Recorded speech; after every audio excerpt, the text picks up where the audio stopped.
Hebreos capítulo 12, versículo 12.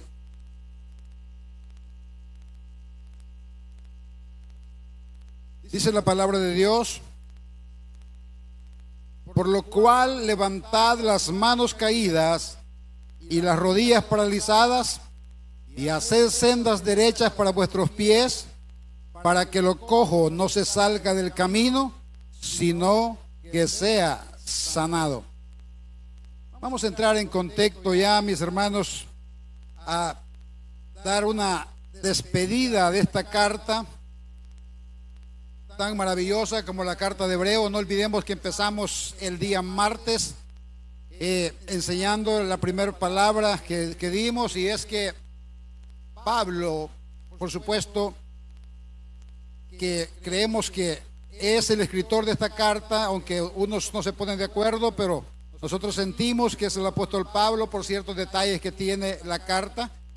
Ahí encontramos, hermanos, que esta carta está dirigida a la iglesia de judíos, hermanos, que se habían convertido al evangelio.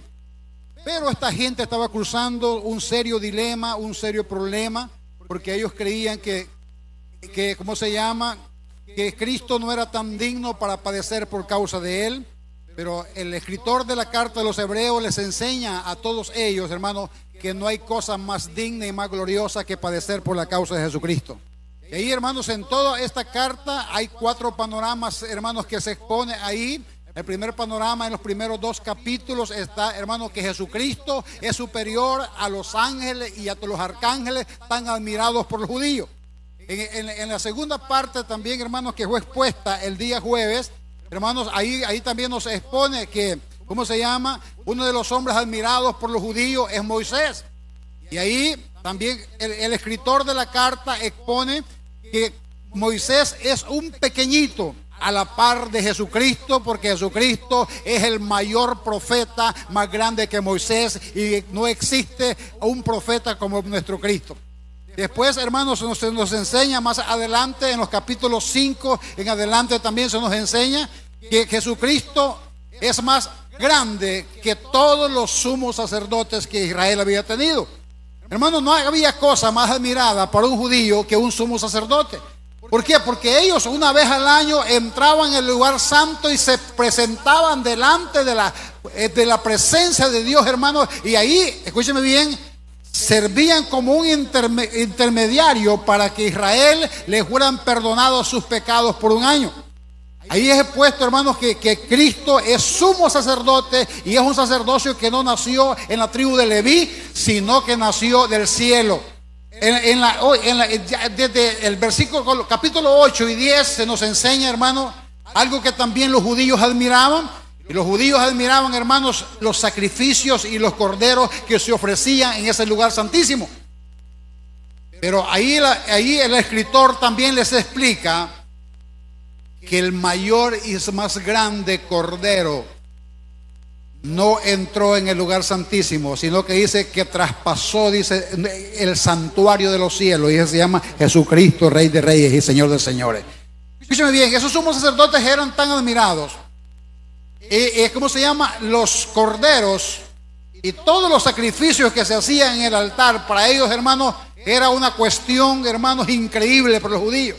Entonces el escritor les expone, hermanos, que la mayor ofrenda, que toda la sangre que derramaba un macho cabrillo o el animal que se eligiera para perdonar los pecados de Israel por un año, sencillamente los cubrían. Pero los pecados, escúcheme bien, no eran borrados. Pero vino un cordero, les dice el escritor, que se llama Jesucristo, y ese cordero, hermanos, fue el sumo sacerdote, fue la ofrenda en sí mismo, fue el Salvador en sí mismo, y fue el sumo sacerdote en todo, hermanos, y se ofreció a sí mismo, hermanos, para de una vez y para siempre perdonar los pecados de toda la humanidad, a tal grado que ya no hay necesidad de ofrendar nada, de sacrificar nada, de sangre de machos cabríos, porque la sangre de Jesucristo, su Hijo de Israel, tiene el poder para limpiar el pecado de todo ser humano. Y eso es lo que nos enseña esta maravillosa carta, que por supuesto en 3 prédicas no se puede exponer el libro de Hebreos. Necesitamos aproximadamente de 25 a 30 prédicas para medio exponer una carta tan poderosísima de la transición de la ley a la gracia. Pero ahora nos vamos al capítulo 12, hermanos, para que veamos como una advertencia, como un llamado final, hermanos, del escritor de la carta, no solo para los judíos, sino para todos nosotros esta mañana. Para que usted entienda este contexto, se lo voy a poner de la siguiente manera. Los judíos estaban cruzando grandes dificultades por seguir a Cristo. Otra cosa, ellos estaban siendo menospreciados por los demás judíos que no creían en Jesucristo, por padecer tantas consecuencias y menosprecios por caminar y decir que Jesucristo era el Mesías. Y eso los estaba afectando a tal grado, hermanos, que muchos judíos estaban desertando del evangelio y se estaban volviendo otra vuelta a la ley de Moisés, porque no querían padecer más por la causa de Cristo. Entonces lo que está ocurriendo, que estas personas, hermanos, la mayoría de ellos están desanimados. Para ellos, hermanos, era mejor los ritos de Moisés. Para ellos era mejor volver a los sacerdocios, hermanos. Era mejor volver a los rudimentos antiguos, que según la palabra de Dios era una sombra para mientras era suplantado todas las tradiciones que tenían los judíos. ¿Por cuál? Por lo superior. O sea, lo más bajo era quitado para ponerlo más alto. ¿Por qué, hermano? Porque la obra de Cristo, escúcheme bien, que Cristo hizo en la cruz del Calvario, complació de una manera y para siempre la demanda de Dios. Por supuesto, nosotros, escúcheme bien, nuestro pecado era infinito. La paga del pecado también, hermanos, la medida del pecado que habíamos cometido era tan grande que habíamos ofendido al Dios mismo. La única manera de compensar ese pecado era que Cristo, como Dios, se hiciera carne y habitara como hombre en esta tierra y muriera, y solo la sangre santa y pura de Cristo podía complacer como un cordero pascual la demanda del Dios de los cielos. Por supuesto, hay desánimo, y aquí esta palabra viene del capítulo 12, una advertencia y una palabra de ánimo para nosotros y para también a los que esta carta la fue escrita a los judíos cristianos. Dice: por lo cual levantad las manos caídas y las rodillas paralizadas. No hay una cosa que afecte más la vida espiritual de una gente, es cuando el hombre y la mujer de Dios, escúchame bien, mis queridos hermanos, bajan los brazos. En la Biblia hay un pequeño paréntesis en la palabra, en los primeros libros de la Biblia, y habla de las guerras de Israel contra Amalek. Y ahí es puesto, ¿cómo se llama? Moisés, hermanos, en el campo de batalla, arriba de un cerro, junto, ¿cómo se llama? A sus siervos. Y ahí, ¿cómo se llama? Están peleando Israel contra los amalecitas. Y dice la Biblia que cuando Moisés levantaba las manos para arriba, dice la palabra de Dios, Israel prevalecía y le ganaban la batalla al enemigo. Pero Moisés se cansaba como todo ser humano, y cuando bajaba las manos, el ejército del Dios viviente de Israel empezaba a perder la batalla. Y venían, hermanos, los dos que estaban a la par de ellos ahí, hermanos, empezaron a entender que cuando Moisés bajaba las manos, el enemigo prevalecía. Entonces ellos lo sentaron en una piedra y cada uno le tenía la mano arriba, y mientras las manos del profeta Moisés estaban arriba, Dios, escúchame bien, hizo prodigios en Israel y pudieron derrotar a los enemigos del Dios viviente. Y usted me dirá, y que Dios no era capaz, que ocupaba a Dios que Moisés levantara las manos. Es que Dios, escúchame bien, siempre ocupa a alguien en esta tierra para que haga la obra. Siempre los necesitará a los hombres. Entonces aquí dice la palabra: por lo cual levantar las manos caídas y las rodillas paralizadas. ¿Cómo estaban los cristianos judíos? Y cómo quizás podemos estar nosotros esta mañana paralizados.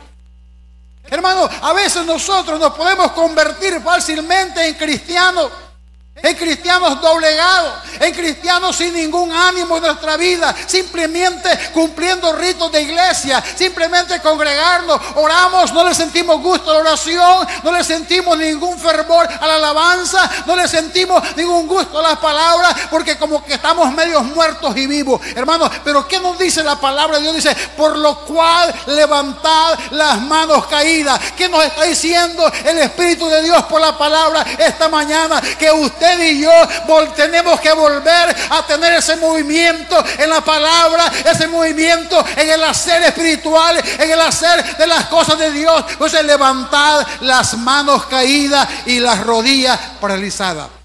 Este pueblo estaba paralizado como un paralítico, no tenía movimiento. Hermanos, ¿cuál es lo que causa? Escúcheme bien. Manos caídas y rodillas paralizadas. ¿Sabe qué?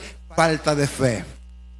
Falta de creer que el Dios de ayer es el mismo de hoy. Falta de seguir creyendo, hermano, que Dios todavía no ha acabado contigo, ni ha acabado conmigo. Diga conmigo, Dios todavía tiene una obra que hacer en mi vida. Tiene que hacer una obra más en mi casa. Dios tiene que hacer una obra más en mis hijos, en mi generación. Porque el Dios de la Biblia es todopoderoso para hacer como Él quiere. Y no debemos de paralizarnos, no debemos de acomodarnos. Dice la Biblia, puesto los ojos en Jesús, el actor y consumador de nuestra fe. Y la palabra está animando a estos cristianos. Dice, levantad las manos caídas y las rodillas paralizadas. Aquí habla de un pueblo inhabilitado, haciendo el bulto pero sin hacer nada. Mira lo que dice el 13. Y haced sendas derechas para vuestros pies. Mira qué nos llama la palabra, hermano, de activarnos espiritualmente. Y miren lo segundo que nos habla la palabra, por supuesto nosotros hoy en esta mañana, dice, y haced sendas derechas para vuestros pies. Mire cuál es la orden que está dando el escritor de la carta a los hebreos a nosotros esta mañana. Dice, haced. ¿Por qué no dice pedirle a Dios que haga? No, ya Dios ya hizo todo. Ya Él es superior a todas las cosas. Ya Dios hizo todo. ¿Qué tenemos que hacer nosotros? Y hacer, dice, caminos derechos para vuestros pies. ¿Qué nos está llamando Dios esta mañana? Que cada uno de nosotros tenemos que aprender a discernir por la bendita palabra de Dios qué nos conviene y qué no nos conviene. Todo hombre, toda mujer, escúcheme bien, bíblicamente expuesto a la palabra de Dios, tiene que ir entendiendo que no todos los caminos, hermanos, son buenos para nuestra vida. Que no todas las actitudes que tomamos son correctas. Que no todas las decisiones en las cuales hemos decidido caminar en nuestra vida son correctas. ¿Sabe qué? Dice la Biblia, lámpara es a mis pies tu palabra, lumbrera a mis caminos. Usted tiene que estar seguro, yo tengo que estar seguro si mis caminos están siendo alumbrados a donde yo camino por la palabra de Dios. Hay lugares donde Dios no nos va a apoyar. Dice, y hacer sendas, que es lo mismo que caminos, derechas para vuestros pies. Hermano, cada día usted y yo tenemos que decidir cómo caminamos. Los que somos padres, cada día tenemos que decidir cómo nos comportamos delante de nuestra familia. Los que son hijos, hermano, todos los días hay que decidir, hermano, qué hacer en esta vida. Desde que nos levantamos, todos somos responsables de cómo vivimos. Dice la palabra de Dios, y haced sendas derechas para vuestros pies, para que lo cojo no se salga del camino, sino que sea sanado. Mire esta advertencia tan bonita de la palabra. ¿Qué está diciendo? Que cuando el hombre de Dios y la mujer de Dios camina correctamente y sabe decidir, como dice la Pablo, todo me es lícito, pero no todo me conviene. Dice Pablo, puedo hacer lo que yo quiero, dice Pablo, pero no me voy a dejar dominar por lo que quiero. Hermano, usted y yo no podemos confiar en nuestros pensamientos. No podemos confiar en nuestros deseos. Todo lo que pensamos, todo lo que sentimos en nuestra vida debe ser alumbrado, escúchame bien, por la verdad de Dios. Dice la palabra de Dios, y haced sendas derechas para vuestros pies, para que lo cojo no se salga del camino. ¿Cuál es el problema, hermano? Miren lo que es precioso lo que vamos a empezar a ver en esta palabra. Cuando un cristiano sea hombre o mujer, no sabe caminar de acuerdo a lo que Dios quiere y la manera que caminemos. Cuando me refiero a caminar, hermanos, esa es nuestra manera de actuar en esta tierra. Escúcheme bien, querramos o no querramos, alguien nos observa. No me refiero a Dios, sino que hay personas, hermanos, que ya están siendo trabajadas por Dios. Entiéndame de esta manera. Hay personas, hermanos, que el Espíritu Santo ya está tratando con ellos y les está poniendo la carga, el deseo, hermanos, y la intención en su espíritu de que se acerquen a Dios. Pero siempre, como buen ser humano, todos observamos el caminar de los que ya dicen que estamos adentro. Entonces dice Pablo, haced sendas derechas por vuestros pies, para que lo cojo no se salga del camino. ¿Qué significa eso? Que usted y yo modelamos la vida espiritual cristiana evangélica. Querramos o no querramos, lo entendamos o no lo entendamos, y alguien nos observa. Entonces dice, para que lo cojo no se salga del camino. ¿Qué significa eso? Que hay personas caminando detrás de nosotros que les podemos servir de mal ejemplo y se van a decepcionar de la vida cristiana. ¿Por qué? Porque yo no ando derecho. Hermanos, ¿qué hace un cristiano en un lugar indebido? ¿Qué hace?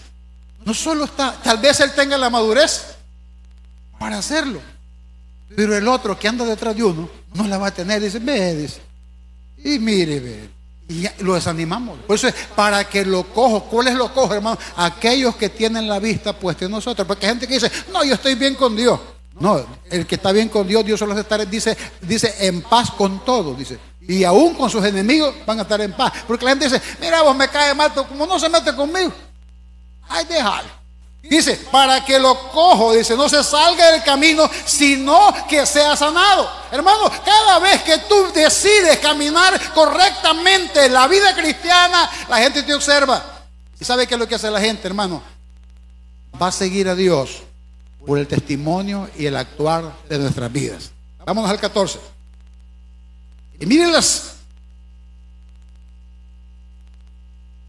Seguid, dice la palabra, la paz con todos y la santidad, sin la cual nadie verá al Señor. Mire el consejo de Pablo. Dice, seguid la paz con todos. Porque no dice, esperen la paz. Dice que hay que seguirla. Hermano, tener una vida pacífica y una vida sin alterarnos, escúcheme bien, es cuestión de mucha humillación y mucho trabajo. ¿Se acuerdan lo que estuvimos viendo en la carta, parece, de Tito y la de Tesalónica, que decía, admiro, dice, el trabajo de vuestro amor? ¿Y por qué dice que el amor es un trabajo? ¿Sabe por qué? Porque cuesta amar. Cuesta amar. Hermano, a la esposa le cuesta amar al marido. Al marido le cuesta amar a la esposa. ¿Y por qué? Porque somos complicados. Entonces dice, seguid la paz con todo y la santidad, sin la cual nadie verá al Señor. ¿Qué nos está aconsejando la palabra para nosotros esta mañana? Dice, seguid la paz con todo. Hermano, Pablo decía, en cuanto dependa de ustedes, dice, estad en paz con todo. ¿Y usted me dice, cómo hago para estar en paz con alguien? Si me ofende, si yo no le busco y me ofende, quédese callado. Es la única manera. Es la única manera, dice, seguid la paz con todo, dice, y la santidad, sin la cual nadie verá al Señor. Mire, hermano, ¿sabe cuál es el problema? Este versículo 14 tiene dos maneras de interpretación. Primero, hermano, solo con una vida apartada te vas a encontrar con Dios. Escúchame bien, y cuando nosotros no procuramos nuestra santificación, podemos caer en un problema. ¿Y cuál es el problema cuando el cristiano anda, como dice, a medio vapor? Toca esto, toca la otra, no está definido todavía. Hermano, él solo se complica. Y el peligro que le puede pasar a un cristiano es decepcionarse del evangelio. Y no hay peor cosa de eso, hermano. ¿Sabe qué? Que usted no pueda ver en este lado de la vida, hermano, la gracia y la sobreabundancia del amor de Dios. Hay gente que ya dice, a mí nadie me quiere, yo no sé qué le ha hecho a la gente, y se enllaman en una mentalidad de que dice más que todo el mundo les cae mal, Que yo no confío en eso, que yo no confío en que, hermano, escúcheme bien, hermano. ¿Por qué? Porque ya ha empezado en ellos, en un trabajo, ¿sabe qué? Que se van decepcionando. Pero cuando les digo una cosa, nos vamos sometiendo por la gracia y el amor del Espíritu Santo en nosotros, y lo que no entendemos lo callamos, y lo que no sabemos, escúcheme, nos vamos a la palabra y empezamos a dejarnos dirigir por la palabra de Dios, y vamos viendo con nuestra vida que las cosas se van arreglando, que las cosas de Dios las vamos entendiendo, que le vamos sintiendo sabor al Evangelio, que vamos midiendo que la vida cristiana trae mejores resultados, aunque es un proceso, pero el final es glorioso, y que a veces la vida a mi manera, hermano, escúchame bien, me complico un poco, que a mi manera me emproblemo más, que a mi manera meto la pata cada rato, pero cuando nos doblegamos completamente al señorío de Cristo, decimos: Señor, si yo pudiera, yo hiciera esto, pero como tú me dices tal cosa, como dijo aquel: Señor, toda la noche hemos pescado y hemos tirado la red, pero ahora yo sé que tú no eres un experto pescador, pero en tu palabra echaremos la red. Dice la Biblia que vino el milagro. Así nos toca muchas veces. A veces queremos reaccionar humanamente, a veces queremos hacer como lo sabíamos hacer antes, pero viene Dios, nos pone, hermanos, la carga en nuestro corazón, que tengamos la paciencia, y cuando nos llenamos de paciencia, miramos a aquella persona que nos aborrece, y de repente Dios empieza a cambiar el carácter, y Dios empieza a alisar un poquito más nuestro rostro. ¿Para qué? Para parecer un poquito más agradable, y viene el Espíritu Santo, va obrando, y de repente miramos cielos abiertos, y miramos la gracia, y hermanos, la paz de Dios y esa santidad en nuestra vida, y podemos ver a Dios en nuestros corazones. No hay cosa más maravillosa para un cristiano que podamos ver el caminar de Dios en nuestra vida. Y usted diga: no, hombre, esto me sorprendió, si aquí solo Dios, qué linda esas palabras. Versículo 15: mirad bien, dice la palabra, no sea que alguno deje de alcanzar la gracia de Dios. Mire lo que va apuntando esta palabra. Dice el escritor: mirad bien. ¿Qué significa mirar bien? No es que había gente choca ahí, sino que analicemos bien lo que vamos a hacer. Dice: mirad bien, no sea que alguno deje de alcanzar la gracia de Dios. ¿Cuál es el propósito de Dios, hermanos, para la iglesia? Diga usted, para conmigo y para con usted. Que usted y yo aprendamos a discernir los caminos de Dios. Mi papá era un hombre que no sabía leer, pero me decía él, en su ignorancia alfabética, porque no sabía leer ni escribir, me decía: hijo, el asunto del evangelio, me decía ese hombre cuando tenía como unos 50, 60 años, ¿sabe qué, man? Es aprender a discernir, me dijo, cuáles son los caminos del diablo y cuáles son los caminos de Dios. Y no sabía leer. Y a veces nosotros somos hasta licenciados y no entendemos. ¿Por qué, hermano? Porque no es de ciencia humana. Ese asunto es revelación del Espíritu Santo a quien sea. Dice: mirad bien, no sea que alguno deje de alcanzar la gracia de Dios, que brotando alguna raíz de amargura os estorbe, y por ella muchos sean contaminados. Mire, ¿qué es lo que hace atrasar, hermanos? Y aquí había hecho que atrasaran la vida de estos cristianos judíos. Aquí está la advertencia: mirad bien, no sea que alguno deje alcanzar la gracia de Dios. ¿Y cuál es la gracia de Dios, hermano? La benevolencia de Dios ha tenido con nosotros. Mire, hermano, no hay nada más extremadamente bueno en esta tierra que ser perdonado por Cristo. No hay nada. A mí no me venga a hablar de dinero, no me venga a hablar que le ha ido bien en la vida, cuántas propiedades tiene o de qué gran familia es. A mí dígame, ¿ya arregló la cuenta pendiente que tiene con Cristo? Ya sabe usted que el jarana de aquí se queda. Se murió fulano, me quedó debiendo 20 pesos. Pero ya no te lo dieron, papá, ahí moriste. Pero si se murió fulano y le quedó debiendo sus pecados a Dios, y está en el infierno. Pero qué lindo es, y dice: bienaventurados son, dice, aquellos cuyos pecados han sido perdonados. Esa es la mayor benevolencia, hermano. Así que no se preocupe. Mire, hay gente que me dice a mí: yo no le debo nada a nadie. Hermano, todos le debemos algo a alguien. Por eso Pablo dice: al que se le debe honra, dice, hay que pagarle la honra. Al que se le debe amistad, dice, hay que pagarle amistad. Es que no se lo he visto esta vida, hermano. No solo espíritu de esta vida. Mi esposa me dice, yo me dijo, me porto bien, me dijo, con toda gente de mi familia. Yo le he cuidado a mis hermanas enfermas, a mi mamá cuando estaba enferma, porque yo quiero no ser carga de nadie, me dice. Y el día que yo me muera, como un sueñito me va a hacer. Ojalá Dios te honre, ¿me entiendes? Pero qué bonito es eso. Dice, mirad bien de que no sea que alguno deje alcanzar la gracia de Dios, que brotando alguna raíz de amargura os estorbe y por ello sean muchos contaminados. ¿Cuál es el gran problema que estamos viendo aquí en esta carta? La advertencia de la palabra es, hermano, que dice, mirad bien, no sea que alguno deje de alcanzar la gracia de Dios. Hermano, ¿sabe cuál es el problema de nosotros? Que a veces estamos en desobediencia a la palabra. Pero se nos mete dentro, hermano, que no somos nosotros los culpables. No dice, es que mire, hermano, yo he oído gente, hermano, yo tengo años de andar en esta. Hay gente que dice, ay, hermano, me dijo un hombre, galán usted la mujer que usted tiene, me dijo. Buena mujer usted consiguió, me dijo. La mía me salió fregada. Le digo yo, si tampoco tengo mujer buena gente, le digo, la cosa es que el Dios mío está en ella y el de ella es mío y nos aguantamos, le digo. Porque hay gente que cree que otro porque vive bien es que sacó la lotería. No, hermano. Todo, no hay hogar que no tenga problemas y dificultades. Pero ¿cuál es el problema de la gente, hermano? Que no se somete a Cristo, no se somete a la palabra y después dice, el evangelio no sirve, vos. Yo que no le siento gusto. ¿Y que le vas a sentir gusto si andas a tu manera? Dice la Biblia que tenemos que morir a nosotros mismos. Mujer, hombre que estás aquí, ya no respondas de acuerdo a lo que sientes, responde de acuerdo a lo que Cristo te ha dicho. Esa es la verdad que tenemos que vivir. ¿Y cuál es el problema de ese tipo de cristianos? Que nos vamos amargando. Y empezamos a decirle a Dios en oración, Señor, a ese sinvergüenza de la iglesia está bendiciendo. ¿No sabes que ese es un lepro? Mira yo, todos los cultos voy. Mira yo, tal y tal cosa. Y empezamos a murmurarle a Dios. Porque creyendo que Dios, escúcheme bien, no se la sabe toda. Y queremos corregirle la plana a Dios. Y queremos decir, no, ahí estás mal, Dios.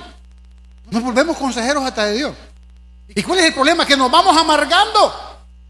Nos vamos amargando, hermano, y ya no vemos las cosas espiritualmente. Todo lo vemos amañado. Hay gente que dice, todos los pastores son mañosos. No, hermano, hay mañosos, pero no todos son mañosos. Todos los creyentes son unos tajos de pícaros. Hay un montón de pícaros. Habemos, vamos a decir mejor para que todos entremos. Pero no todos son pícaros. Hay gente, dígale que tenés el lío, hay gente con temor de Dios. Eso no podemos generalizar. Dice, mirad bien que sea que alguno que es alcanzar la gracia de Dios, que brotando alguna raíz de amargura os estorbe. Mire, hermano, ¿cuál es el gran problema de un amargado? Ya pierde la fe. Dice, ¿para qué orar vos?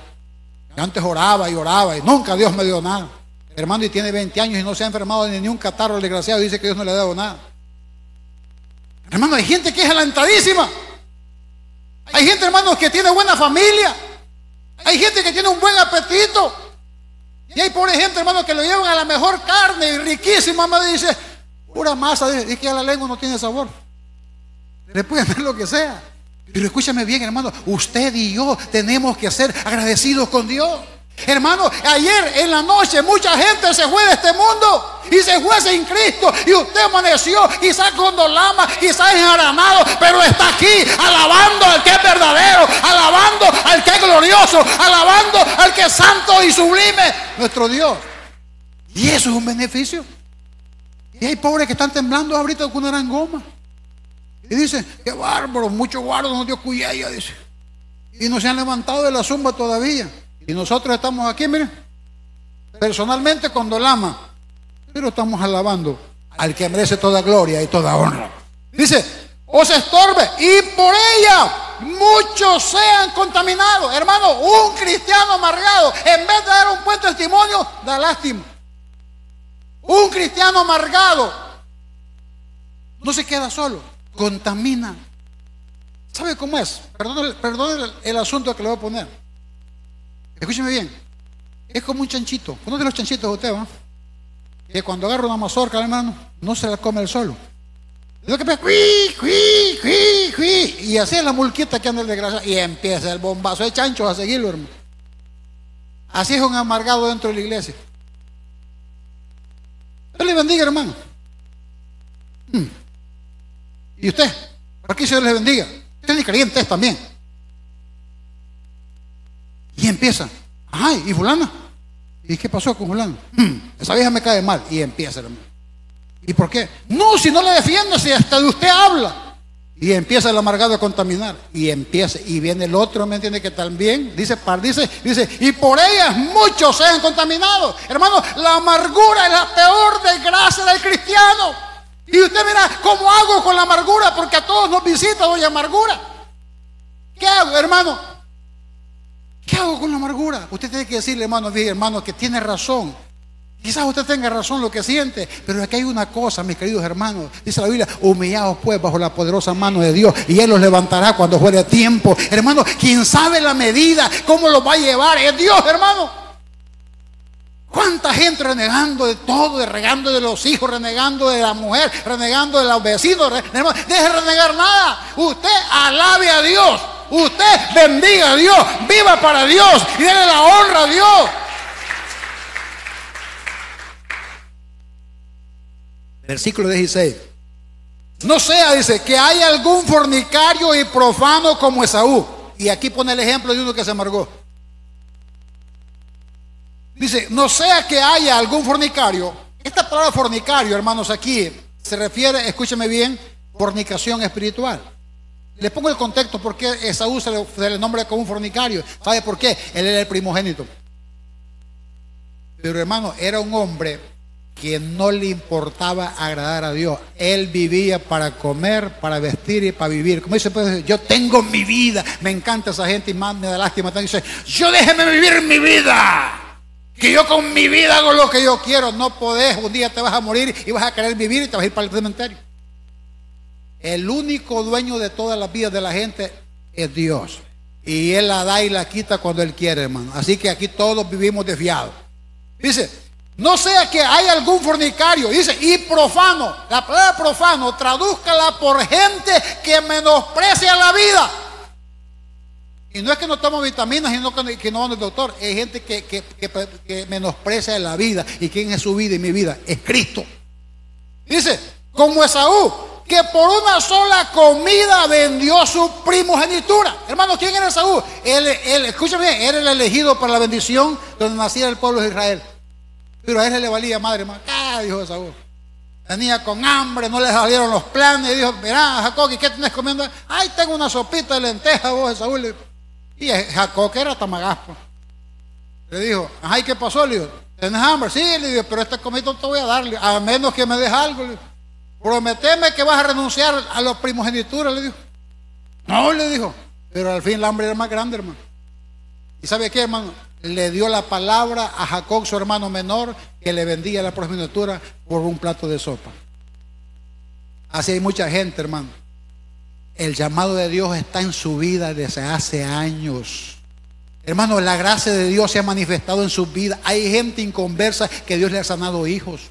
Hay gente inconversa que les ha hecho mejores milagros Dios que los que les hacen los cristianos fieles de la iglesia.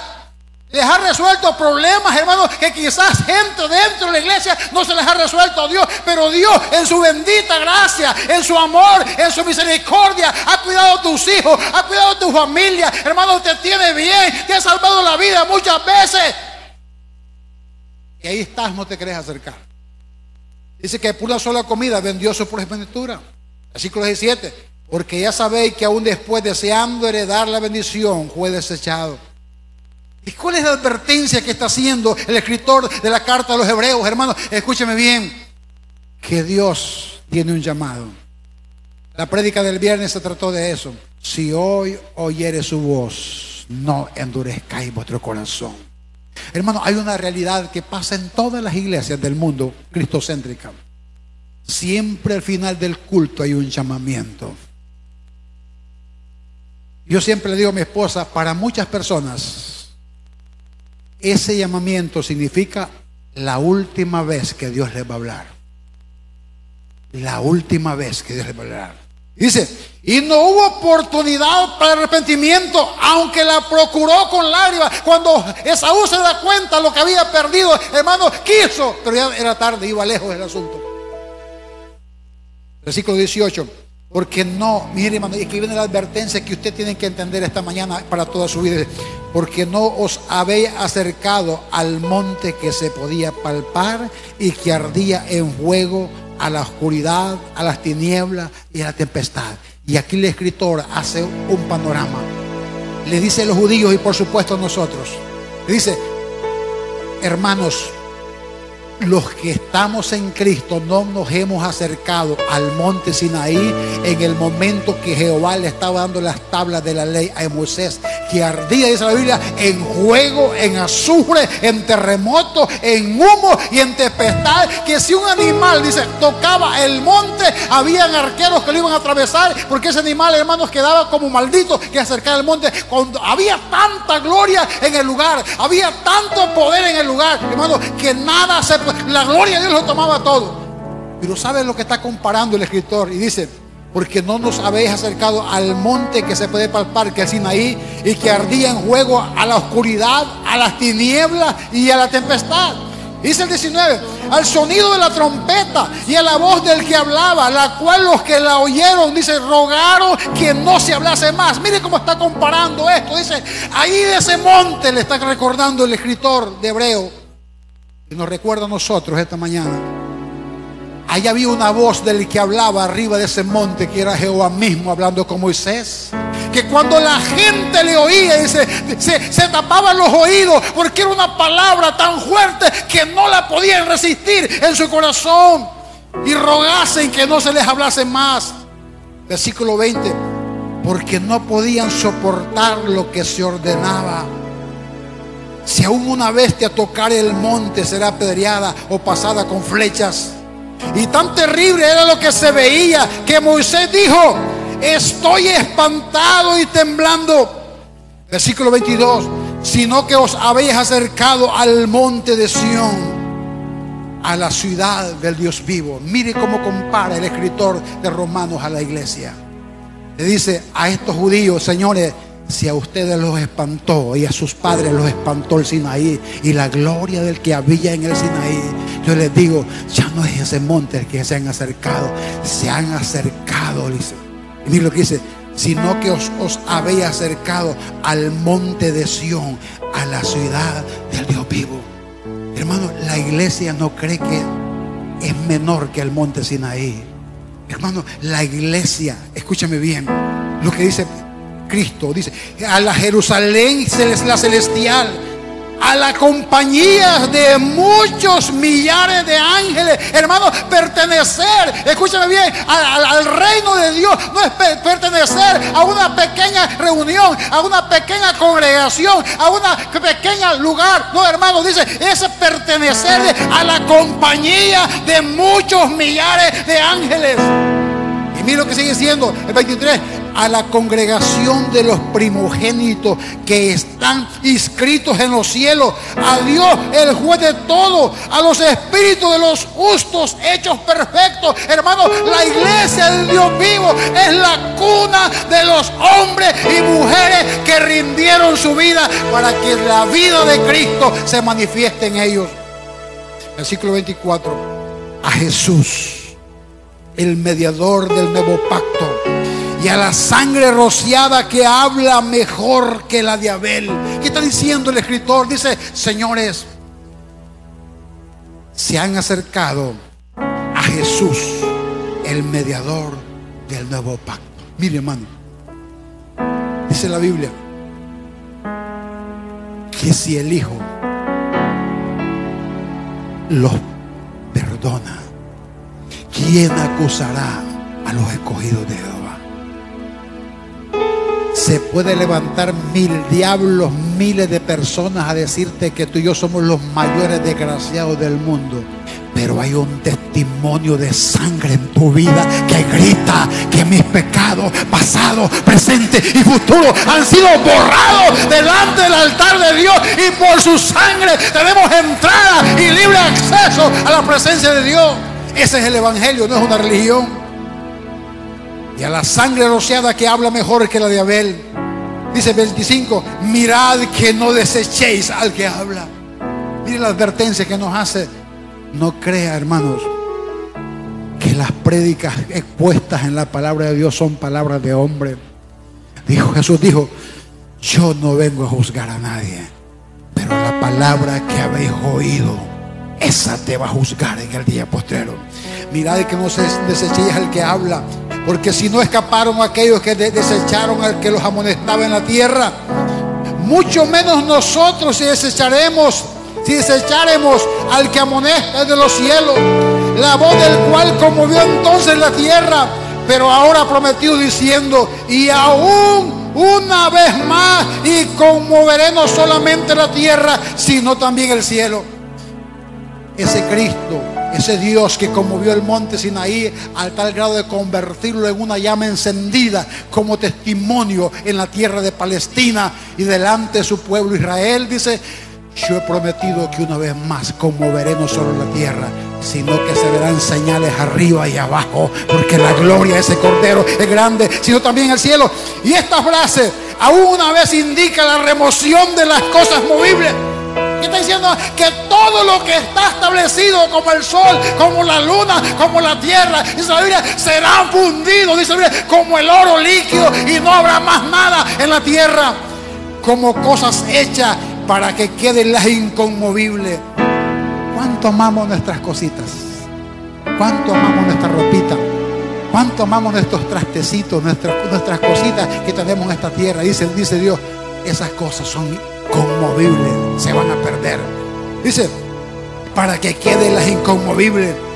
Así que recibiendo nosotros un reino inconmovible, tengamos gratitud y mediante ella sirvamos a Dios. Escúcheme bien esto, hermano. ¿Sabe cuál es la peor desgracia para volverse una persona amargada? Que crea que es tan bueno que lo merece todo, que cree que es tan perfecto y tan buena gente que Él lo merece todo. Dice Pablo: tengamos gratitud, mediante ella sirvamos a Dios, agradándole con temor y reverencia, que es lo que hace de la vida de un hombre y una mujer un testimonio de crecimiento. Trabajemos para la obra de Dios. Y usted mira en qué consiste trabajar en la obra de Dios. Primero, morir a nosotros mismos. ¿Qué dijo Pablo? Ya no vivo yo, mas Cristo vive en mí, y lo que vivo en la carne lo vivo para agradar a aquel. ¿Quién es aquel? Ese Cristo del Sinaí, que me llamó de las tinieblas a su luz admirable. 29. Porque nuestro Dios es fuego consumidor. Yo quiero que se ponga en pie esta mañana. Padre, gracias por tu palabra. Gracias por tu palabra, Señor. Aquí estamos, tus hijos e hijas. Aquí estamos los imperfectos delante del perfecto Dios. Gracias por tanto por nosotros, Señor. Gracias por humillarte tanto por gente inservible como nosotros. Esto no es un pequeño evangelio. Esto no es un pequeño llamamiento ni una pequeña advertencia. Este asunto es de vida o muerte.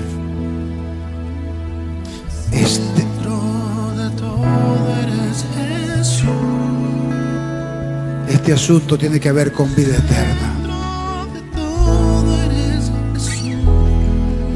Espíritu Santo, trabaja con nosotros esta mañana. Hasta el fin, tú has sido y siempre serás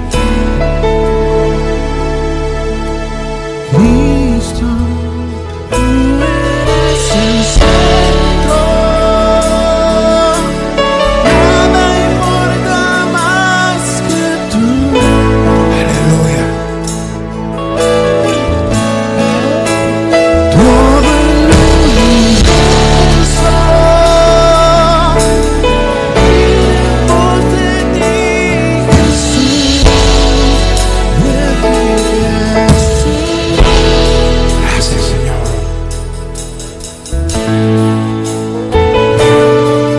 Espíritu Santo, yo sé que tú estás aquí en medio de tus hijos e hijas esta mañana. Te pido que hagas tu obra en el corazón de todos nosotros esta mañana. Que tomemos la decisión de hacer sendas derechas para nuestros pies. Ayúdanos a caminar a la altura de tu llamado, amado Dios. Perdónanos. Anima el corazón del que está afligido. Anima el corazón del que está triste, Espíritu Santo, esta mañana. Dale fuerzas al cansado, multiplica la fuerza que no tiene ninguna, Padre. Mira esa mujer, ese hombre que está luchando contra algo, contra alguien. Que pueda ver tu gracia, que pueda ver tu favor esta mañana. Que pueda experimentar este mismo momento, Dios mío, lo glorioso de servirte. Lo glorioso de tener a un Dios tan lindo en nuestras vidas. Que nada significa en esta tierra, Dios mío. Solo tu gracia y tu misericordia es verdadera. Que todo lo que podemos ver con nuestros ojos es pasajero, pero solo tu glorioso evangelio es eterno. Que seas tú establecido en mi vida, en la vida de todos, Padre Santo. Mira a ese hombre, a esa mujer que está luchando, Dios mío, en este mismo momento, en este mismo instante, contra su propia mente, contra su propio pensamiento, contra palabras de este mundo. Que esa luz resplandeciente de tu gracia, de tu gloria santa, Dios mío, pueda iluminar nuestras mentes esta mañana. Y que podamos realmente estar convencidos cuál es lo verdadero, cuál es lo que no perece, cuál es lo más grande y más glorioso en esta tierra. Y eso eres tú, mi amado Dios. Eso eres tú.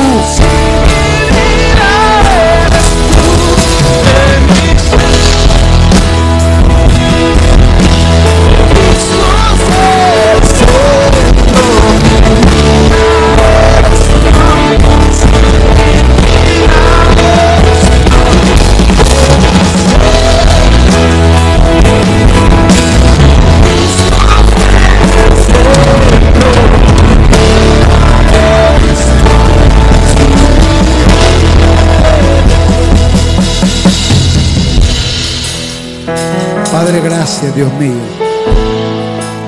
Gracias porque tu palabra, Dios mío, haya cabida en el corazón de tus siervos y siervas esta mañana, Señor. Esa persona, Dios mío, que la obra del Espíritu Santo está pegando en este momento en su corazón.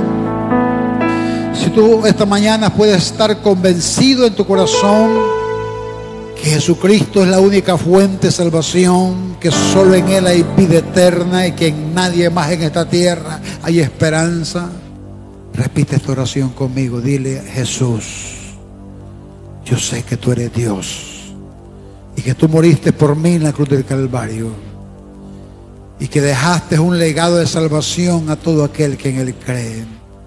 Espíritu Santo, yo creo en ti esta mañana. Yo creo, Dios mío, que tú eres el medio que yo necesito, Dios mío, para que mis pecados pasados, presentes y futuros sean borrados de mi vida. Te doy permiso que entres a mi vida, que transformes mi corazón, mi alma, cuerpo y espíritu, que llenes cada área de mi vida, que quites esa profunda tristeza en mi corazón, que quites toda amargura, que quites todo, Dios mío, lo que afecta a mi vida. Te pido que me perdones, que me hagas una nueva criatura. En el nombre de Jesús lo creo. Y todo el pueblo de Dios dice amén y amén. Denle un aplauso, Señor, esta mañana.